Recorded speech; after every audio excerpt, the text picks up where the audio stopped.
Good afternoon, everybody. This is Tony Fapiano. Along with Donald Beckler, our cameraman, we're coming to you today from the police station. And it is our privilege to actually have a conversation with Chief of Police Jeffrey Hutchinson. Jeff, I really appreciate your time. I'm busy, and if I overdo this, let me know, all right? If I go too long, just send the guy in, put the handcuffs on, and you can take me out of here. Outside. Take me out of here. All right. I appreciate the opportunity myself, so thanks for coming in. Well, I thought the timing was good because of what's going on in the country and really the world. But beyond that, you're a relatively new chief of police, and I'm not sure that you've ever had a one-on-one with the community. So this is an opportunity for me to maybe help in that regard. Right, sure. So how long have you been chief? About a year and a half. Yeah, started in as soon as Chief Terabile left last year. So. And you've been a police officer in the town of Guilford your whole career, or part of it? I have. This is my 27th year here in Guilford. So you started when you were like, what, 9 years old? No, I started when I was 25, actually. Yeah. So. And let's go back a little bit because it's important, I think, to do a comparison. What interested you in becoming a police officer in this type of work, and whether or not you think you would still have that same goal if you were just starting today as a 25-year-old? Yeah, nothing would change in my approach to what I was going to do in a career. I had always wanted to be in a policing career, policing or military, something related to those areas. Nothing has changed about it. It's the type of job that's in your blood. You either want to do it or you don't want to do it, and certainly nothing that's changed, and there's been a lot that's changed over my years. So you would agree things are a little different these days than they used to be. In a lot of good ways and a lot of bad ways, but and that happens, I think, in a lot of different career fields. But nothing about any of the changes I've experienced would change my mind about what I do.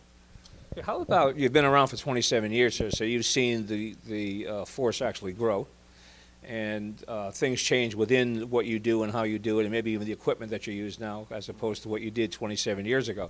But what impact do you think what's happening in the world right now with community relations, not necessarily in our area, not even in Connecticut necessarily, but in other parts of the country, what impact does that have on a young person considering police work? Well, some of the feedback we've gotten is that the perceived danger of the job, with social media, with the news portraying things the way they do these days, and certainly with the horrible murders of the multiple police officers recently in Dallas and Baton Rouge, it's heightened people's awareness of how dangerous the job can be. And so I'm sure there are people who had considered the career prior to those and may have had their minds changed about what they want to do. I haven't seen any numbers yet in how it affects our recruiting. But as I said previously, there are people who have always wanted to be officers, and nothing like that is going to change their mind as to what they want to do. And there are people who want to be a part of the solution, and they're going to continue to work towards that goal. When you reach out to hire a new police officer, what are you looking for? What are the criteria that fits what you're looking for?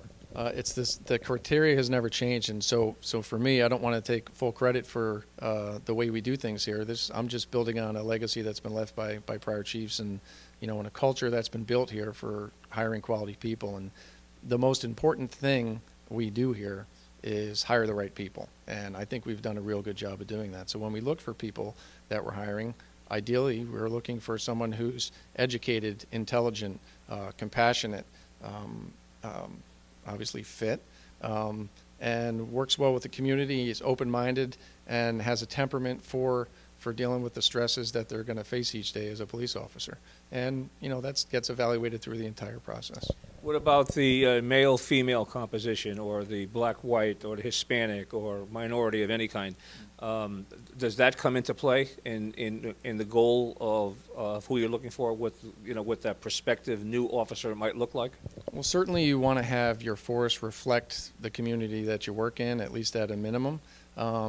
I will say that the approach here has always been, when we do our testing, there are large numbers of candidates that respond, and we make an effort to basically hire the number one candidates, the best candidates for the job here. As it's turned out for us, the fact of the matter is we have one of the highest percentages of female officers around. We have a couple of tickets, I think, from. Yeah, well, I have an idea for how you won't, how you can avoid that. You could give me a lesson on that. Yeah. I learned my lesson. I'm done. Go ahead. But we have a good composition of diverse officers, and we've hired them because they're the best candidates. And we don't necessarily go out and say, hey, we need a Hispanic officer, we need a black officer, we need a female officer. We hope that we have diversity in applicants, and we've always sought to reach out to as many diverse candidates as possible. And the consortium that we use that does the applications and manages the application process does the same thing, sending letters to universities and community groups saying, hey, we're hiring, come on down, we'd love to have people here, and we're looking for the best candidates, and there's a lot of good candidates out there. So we've been successful. And what's that vetting process like? Who actually does the interview? Who makes those decisions? You have, obviously, your commission. Sure. There's several levels. It starts with a written test. It's followed up with an agility test, which is standard for the state. Then there's a interview panel for made up of police officers from various towns. From that, a list is comprised and sent to the police department, where we review the applications in detail of those who finished higher on the list. And then we'll do a interview with the chiefs. We'll follow that up with interviews with the police commission, and then we get into the background process, which then highlights all the other stuff that we need to look for, and start screening people out through the background process. If they successfully complete that background process, they have an offer to attend the police academy. They'll attend the police academy, get out, go through, and that's about 26 weeks. And then when they complete that, they'll come here and do another 10, 12 weeks in-house training. And that's how long it takes before you even have an officer on their own in a car out on the road. So from the point where we've advertised for jobs to the point where they're sitting on their own in a car, it's a year almost. Yeah. And all that time, they are a part of they're not exactly on the street, but they are a part of the police department in that you're putting them through the training. Correct. The way Connecticut works, the minute you hire them, they need to be sponsored by a town and employed by a town to attend that academy. So you're talking about people with no previous police work experience. Have you ever considered or have you hired in the past people that were an officer in another town or city that chose to apply for an opening here in Guilford? Right. That's certified officers we have hired. We actually just recently hired an officer from Torrington who had 2 years on there. He's in the middle of field training, so they can go directly into a training process. Depending on where you hire them from, if they're from another state or they're from another country. As a matter of fact, we have an officer we hired from England whose training doesn't necessarily meet the comparative certification requirements of our training academy, so they're going to have to go to the academy as well. And somebody from out of state, their training and experiential requirements don't necessarily meet what our state requires, so they would have to attend the academy as well. I'm going through this detailed discussion now, and it is very detailed, and who would know that? And I think the public is not aware of that. And when you hear comments that police officers have to be trained better to react to their community better than what they have, there's a lot of training that goes into this already. I mean, there really is, and this is the basic kind of training that we do. But I've maintained all along, as I said, the chiefs before me, the most important things we do here are proper hiring and proper training. And if you hire good candidates and you continually train them and you update their training and you have policies that reflect current standards and best practices. For example, here we're a CLIA certified agency, CLIA accredited, Commission on Accreditation for Law Enforcement Agencies. We're one of 17 in the state who are internationally accredited. And within that, it's a set of best practice standards, about 470 or so, that we follow and maintain, and those are developed internationally. We do that not just to get the accreditation, because we do it because we think it's the best way to maintain our standards, keep checks and balances in place to ensure that we do everything from hiring properly to training properly to maintaining our building and our vehicles and doing our reporting to the states and to the crime reporting, UCR crime reporting. We do all that correctly, efficiently, effectively, and what that does is it just maintains a level of professionalism. It builds a culture that these officers work under and expect when they come to work each day. Now, the fact that you've raised the bar as high as you have, and you've got this, at a very high level now, that also takes community support. You need to have the community backing what you do, and taxpayers paying taxes so that your commission has the dollars necessary to do what you want to do.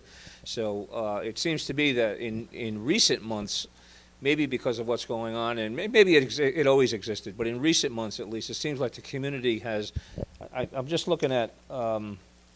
There was a letter to the editor from somebody who had a traffic problem where your officer helped them and walked them through the whole. Two ladies, I guess, were stranded on the side of the road. Wrote a letter to the editor. I mean, that's that's pretty amazing. Or like in Branford, where you have Kineski is doing the blue ribbons now, and the community is reaching out for that. And I guess you've gotten, because I read it in your letter that you sent out to the community, good reaction from the community in terms of support. Right. One of the things I wanted to point out in that letter was, we know the support's there. It's always been there. The recent incidents, again, have raised the awareness of the danger of the job.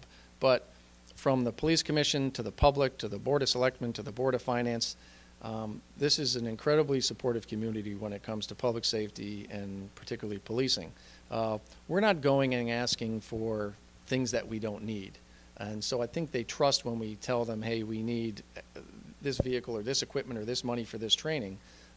We've developed a relationship where they understand and trust that what we're asking for are the things we need to do the best job we can. And we've had incredible support through the town government. And what I pointed out in the letter was that we've known all along we have the support from the public. It's nice to be reassured during the times that we're facing that it's built up a little bit. We've had a few more thank yous. We've had a few more handshakes. We've had people send in flowers and cookies that they've baked for us, and it means a lot to us. It means a lot for the officers to understand that the public supports what they're doing and appreciates what they're doing. Yeah, I bet it does. Yeah, because I got to think that police officer gets dressed in the morning at home to come to work. In the back of his mind, if not his mind, maybe his spouse's mind or her spouse's mind is, you're going off to do something that could be dangerous today. Yeah, it's the potential's there every day. It's kind of a strange job, but it's one we've bought into. It's one we want to do. It's in our blood, and we're going to do it either way. We manage that stress hopefully well enough so that it doesn't affect us when we're interacting with the public or anybody else to the point where they can see that stress on us. And I think our guys do a fantastic job of that. That letter that we're referring to, by the way, appeared, I know, in at least two places. It was on the patch, and it was also on your Facebook page, I believe. I don't know where else it may have appeared, but if you haven't seen it, it's a very poignant letter in the sense that you really cover what goes on within the police family when something happens in Dallas or San Diego or the complete other side of the country, how it actually impacts the people that you work with. Right. It's I pointed out in the letter. We review every day in briefings and roll calls incidents that occur across the country. Officers are killed or injured nearly. Where do you get that information? We get it through federal. You don't get it on CNN like I do. No, we don't get it on CNN. There are federal types through our computer systems that come out and announce the incidents, the circumstances, and the reason we get those and the reason we review those is it's important to remind ourselves about the steps we need to be safe, the steps we need to take to ensure that we get home at the end of the day, and to remind ourselves that you don't want to become complacent, you don't want to become get into a situation where you're in a town like Guilford, which is a fantastic town.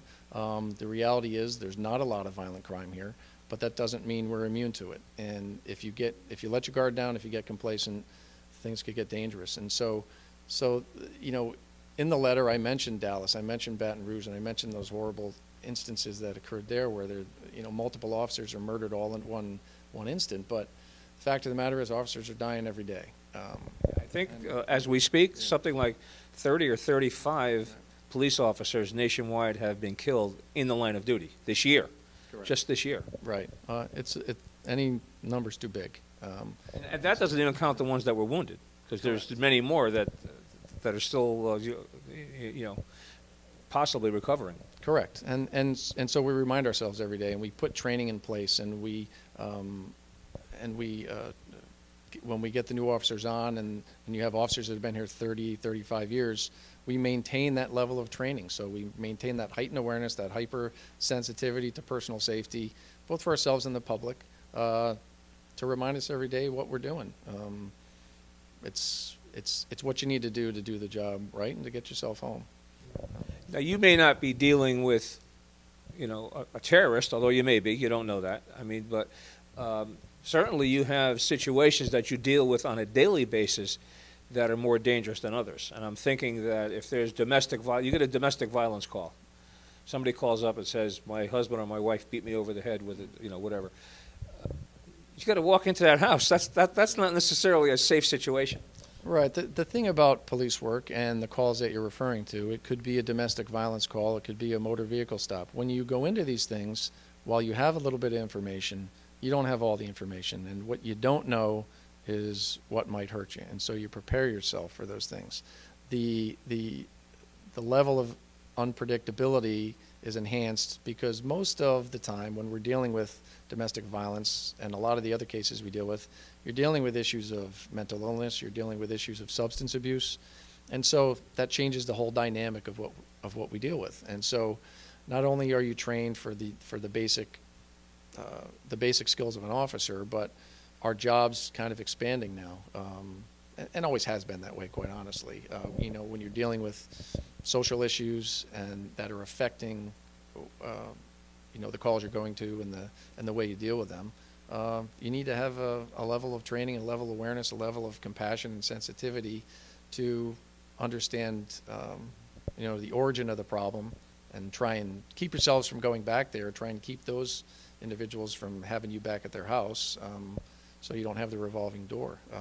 You really want to deal with that situation. We have programs in place here that are intended to reduce the recidivism, to address the problem at its core, rather than just walking in, throwing on the cuffs, stuffing them in a car, and going back the next day.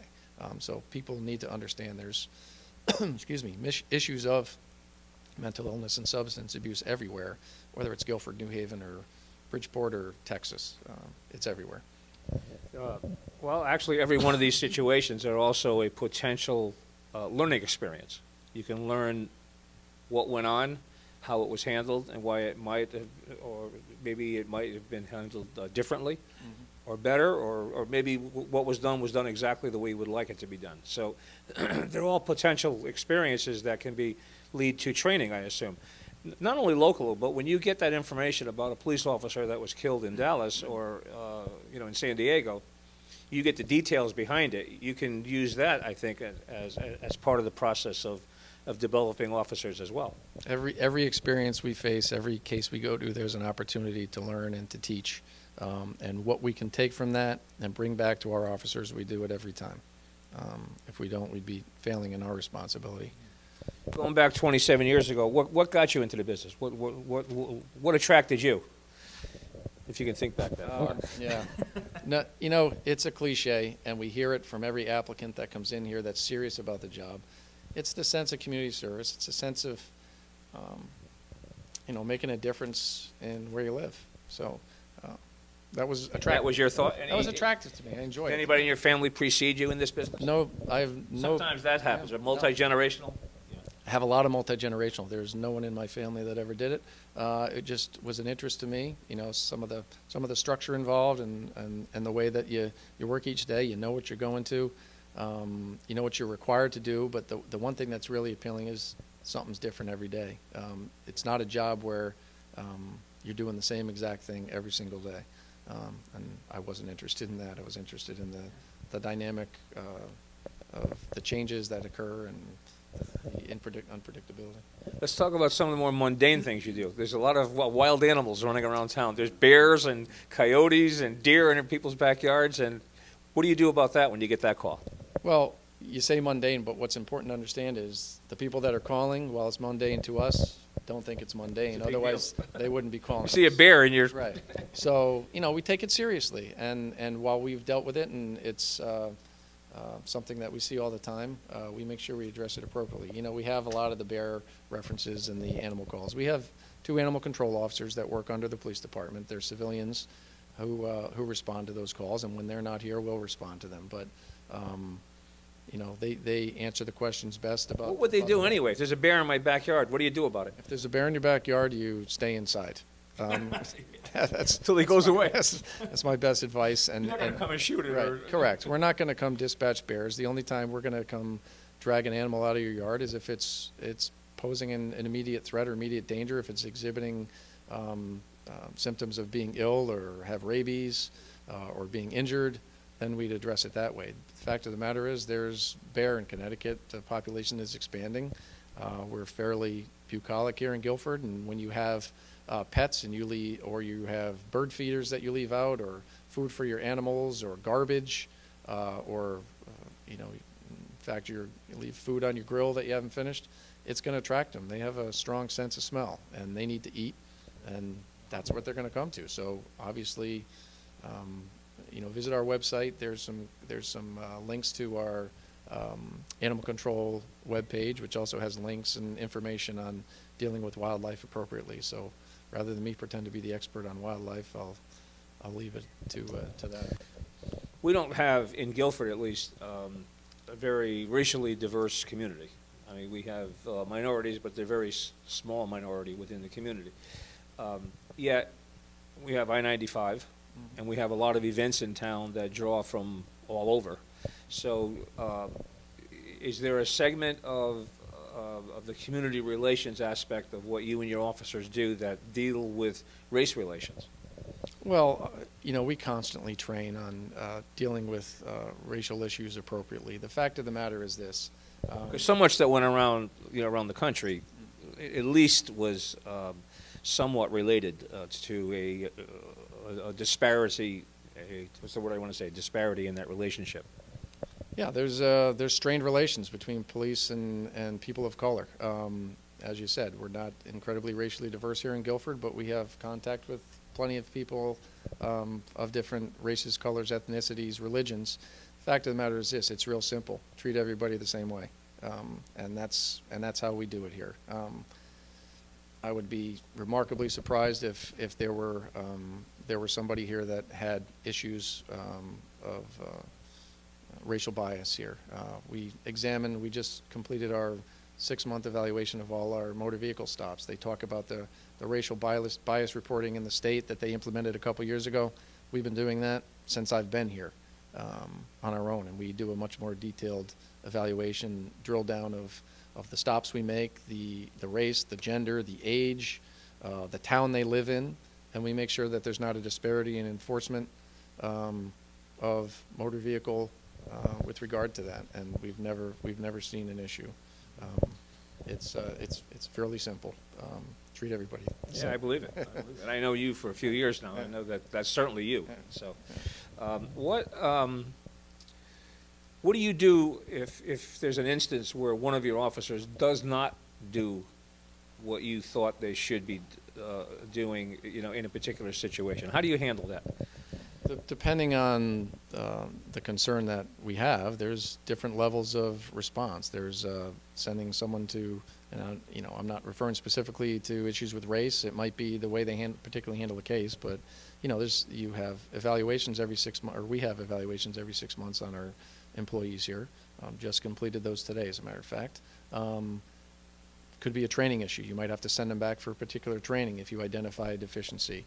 If there's a complaint against somebody in the department, we investigate every single complaint that we get against our officers if we get them. And there's not a lot of them. We get more of the letters you referred to before, right, and the compliments and the thank yous and the letters to the editor than we get complaints. But sure, we get complaints once in a while, and we investigate them fully through our policy requires that we do it, and we follow that in detail each time. If it's so severe that there needs to be some discipline, there'll be discipline. Have you ever had an instance where, you've only been here a year and a half as the chief, but have you seen instances where officers have been let go? Nobody's been let go in my year and a half here. No. No. It's amazing. People are people. Yeah. Even though you take the effort and the time to do everything that you've done to hire the right people, sometimes that's not exactly, 10 years later, it might not be what you thought it was. It could be 10 days later. Policing is like any other profession, and the hiring process, while very robust. That's my tough question, by the way. Yeah, no, thanks very much. Thank you. Policing's like any other profession, whether you're a doctor, a lawyer, a teacher, butcher, baker, candlestick maker. Some of them who you think may have done a good job, were going to do a good job, don't necessarily meet the standards that you've set, and you need to address that. And so, we're certainly not adverse to doing that. Yeah, no, I asked that question only because I think it's important for people to realize that it starts at the top, first of all. You set the tone for what this police department is, and we've never had an issue here that I'm aware of. Yeah, well, there's been incidents in the past 27 years that I've been here. I will admit that, but again, it's not been a systemic problem, and it's not been a cultural concern for the way we operate here. People are individuals, as you said, and some people, it enters into their work responsibilities, and it affects that.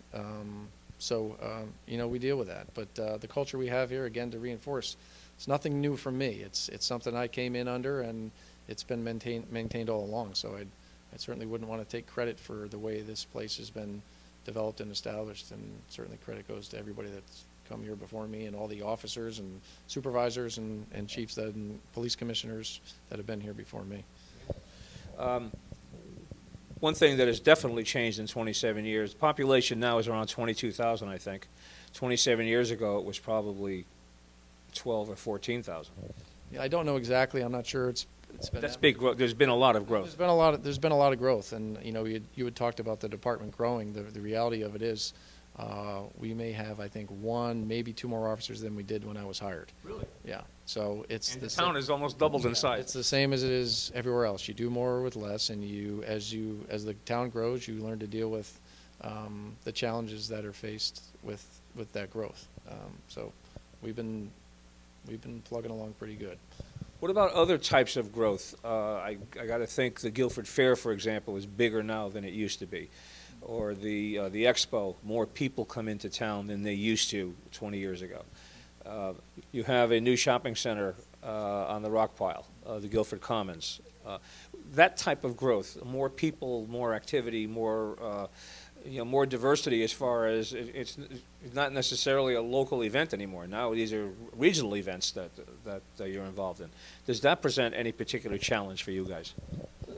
It presents challenges in the sense that we need to plan for those things, and we've planned for those events forever. The rock pile, Guilford Commons, as it's called now, we were expecting development there for years, 10 years. So was I, by the way. Yeah, exactly. So we certainly planned for the requirement to have additional calls up there. We're handling that. It's not created a real big issue for us, primarily because of the location of that. You don't have a lot of traffic coming in that's not jumping off, new traffic that is. So in-town traffic is similar, but if someone's coming from off the highway, it's a pretty quick on and off. And the reality is they're doing a good job up there. It's set up well, and good stores that you have an increase in shopliftings. You have stores like that. That stuff happens, but it's not. What about this year? You have the American Idol coming. Do you expect more people? Do you think that's going to present any more of a challenge to you guys?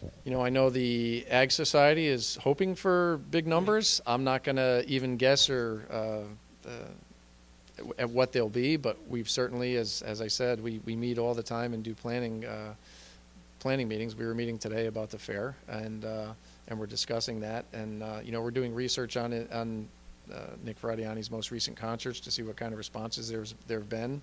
We look on social media to see what kind of likes and things he has on his new album, that sort of stuff. And that's not the sort of thing you think. Somebody doesn't like his album, that's a problem, huh? Well, if you see 75,000 likes on his album, you might see a bigger number of people. If you see 7, it might not be as much. And those aren't the things you might think we're doing here, but. You didn't do that 27 years ago. No, I didn't. I didn't even know what that was 27 years ago. But we have to plan that way, and we have to evaluate what we're going to need and put the number of people in place that we're going to need. So we haven't finalized that yet, but we're always working on those things, whether it's the Ag Society's Fair or the Guilford Fair or the Handcrafts Exposition. next position, we're always looking at that. Again, not to get into specifics, but I would think type of equipment that you have today is different than what it used to be, and maybe the technology that goes along with it. You guys have computers in the cars now, right? Of course. That didn't exist. I mean, Right. you probably didn't have a cell phone then. Maybe. No, we did not have cell phones, and started from pagers into cell phones that we carried in a bag over our shoulder. Quite honestly, when I came on, when we were doing medical calls, we didn't have gloves or masks. So, there were guys doing CPR, mouth to mouth, straight on. Wow. That was just 27 years ago. So, Yeah. a lot has changed. The technology, to even start, that's a whole nother show, and probably could be several weeks long if you wanted to talk about technology, because the changes in technology, both from a reporting and maintaining of files sense to the investigative approach to things, the technology and investigations and photography and forensics, things are constantly changing and evolving. And with the technology, every time technology changes, a different aspect of our job changes. So we're constantly monitoring, training, and changing and updating our equipment, as you mentioned, to reflect the needs that policing. What about your relationship with within the region or the state or maybe within the country? Do you have interaction with other police departments in the area, state police, maybe FBI? What are the relationships like, and how are they a resource for you, or can they be? Well, absolutely. The way we work today, everything's regional in my sense. You can't live in Guilford and just think you're going to address the needs of policing just by staying local. Right. Burglars don't just burglarize Guilford. The robbers don't just rob stores in Guilford and then stay home.